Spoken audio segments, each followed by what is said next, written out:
rating ပေးမှဖြစ်ပါတယ်လို့ rating တော့ဒီကက်လေးကတော့ကြိုက်တယ်ဒါပေမဲ့မကြိုက်ဘူး6ထားလိုက်။အော်ဒီကြောင်လေးကြိုက်တယ်နှစ်စစ်စားလေးဆိုတော့တစ်ထားလိုက်မယ်။နောက်တော့ကြောင်ကတော့အော်ဒီကြောင်လေးချစ်တာပါရော့ကြောင်မနေကချစ်။ဦးလေး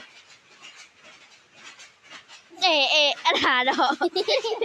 ဒီပေးလိုက်တော့ချစ်ရတော့ကောင်းတယ်ကိုးထားလိုက်မယ်ဟာစစ်စားက4ထား5ထားလေးသွားကွာ30ဒီကောင်ကြတော့မ